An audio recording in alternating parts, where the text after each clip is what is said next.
శివలింగాలు రేడియో ధార్మికతతో ఉంటాయా? అవును, 100% నిజం. అదెలాగో చూద్దాం. భారతదేశం యొక్క రేడియో కార్యాచరణ పటాన్ని తీయండి. మీరు ఆశ్చర్యపోతారు. భారత ప్రభుత్వం యొక్క అణు రియాక్టర్ కాకుండా అన్ని జ్యోతిర్లింగాల ప్రదేశాలలో అత్యధిక రేడియేషన్ కనిపిస్తుంది. శివలింగం అణు రియాక్టర్ తప్ప మరొకటి కాదు. అందుకోసం మాత్రమే లింగాలకు నీరు అందించబడుతుంది. తద్వారా అవి ప్రశాంతంగా ఉంటాయి. బిల్దేవా, అగ్మత్, దాతురా, గుదల్ వంటి మహాదేవులకు ఇష్టమైన పదార్థాలు అన్నీ అణుశక్తి శోషకాలు.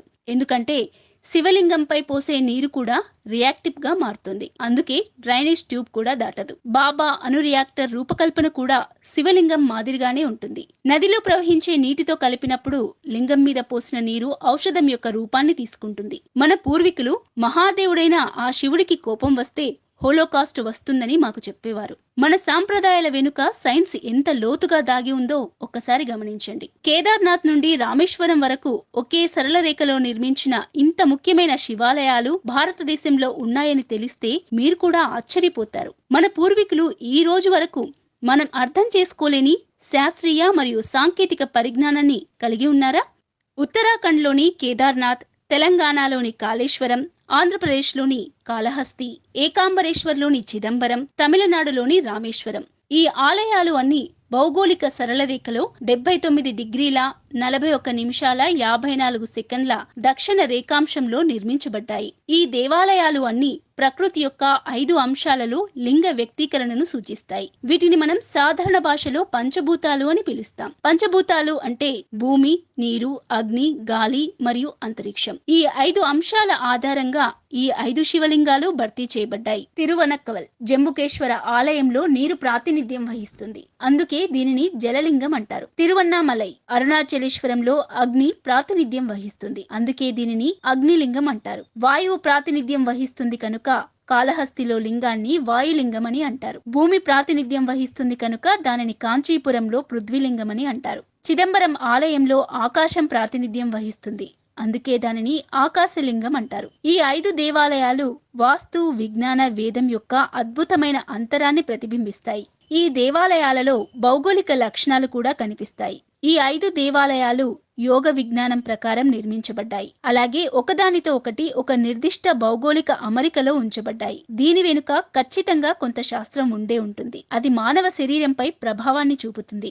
ఈ దేవాలయాలు 5000 సంవత్సరాల క్రితం నిర్మించబడ్డాయి. ఆ ప్రదేశాల అక్షాంశం మరియు రేఖాంశాలను కొలవటానికి అప్పట్లో ఉపగ్రహ సాంకేతికత అందుబాటులో లేదు.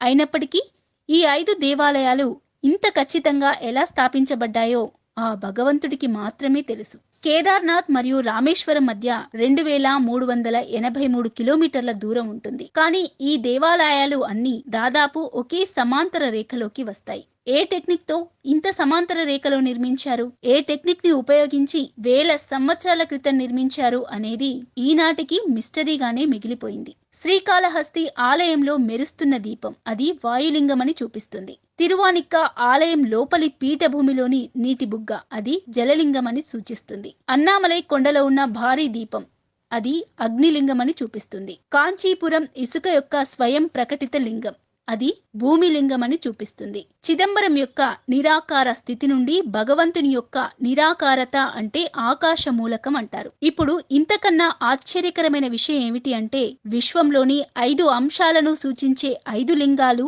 శతాబ్దాల క్రితం ఒకే వరుసలో పొందుపరచబడ్డాయి. మన పూర్వీకుల విజ్ఞానం మరియు జ్ఞానం గురించి మనం గర్వపడాలి. అలాంటి విజ్ఞాన శాస్త్రము మరియు సాంకేతిక పరిజ్ఞానం ఆధునిక విజ్ఞాన శాస్త్రాన్ని కూడా గుర్తించలేకపోయాయి. ఈ 5 దేవాలయాలు మాత్రమే కాదు, ఈ వరుసలో కేదార్నాథ్ నుండి రామేశ్వరం వరకు సరళ రేఖలో పడే అనేక దేవాలయాలు ఉంటాయని నమ్ముతారు. ఈ పంక్తిని శివశక్తి ఆకాశ్ రేఖ అని కూడా పిలుస్తారు. బహుశా ఈ దేవాలయాలు అన్ని 81.319 డిగ్రీల బహుశా ఈ దేవాలయాలు అన్ని 81.3119 డిగ్రీల దక్షిణ అక్షాంశంలో పడే కైలాస పర్వతాన్ని దృష్టిలో ఉంచుకొని నిర్మించబడి ఉంటాయి. ఈ విషయం కూడా ఆ ఈశ్వరుడికే తెలియాలి.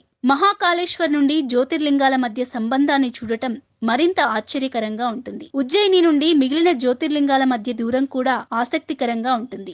ఉజ్జయిని నుండి సోమనాథ్ కు 777 కిలోమీటర్లు, ఉజ్జయిని నుండి ఓంకారేశ్వర్ కు 111 కిలోమీటర్లు, ఉజ్జయిని నుండి భీమశంకర్ కు 666 కిలోమీటర్లు, ఉజ్జయిని నుండి కాశీ విశ్వనాథ్ కి 999 కిలోమీటర్ల దూరం ఉంటుంది. అలాగే ఉజ్జయిని నుండి మల్లికార్జున్ కి 999 కిలోమీటర్లు, ఉజ్జయిని నుండి కేదార్నాథ్ కు 888 కిలోమీటర్లు, ఉజ్జయిని నుండి త్రయంబకేశ్వర్ కు 555 కిలోమీటర్లు, ఉజ్జయిని నుండి బైజ్నాథ్ కి 999 కిలోమీటర్లు, ఉజ్జయిని నుండి రామేశ్వరం వరకు 1999 కిలోమీటర్ల దూరం, ఉజ్జయిని నుండి కృతనేశ్వర్ కు 555 కిలోమీటర్ల దూరం ఉంటుంది. హిందూ ధర్మంలో కారణం లేకుండా ఏమీ జరగదు.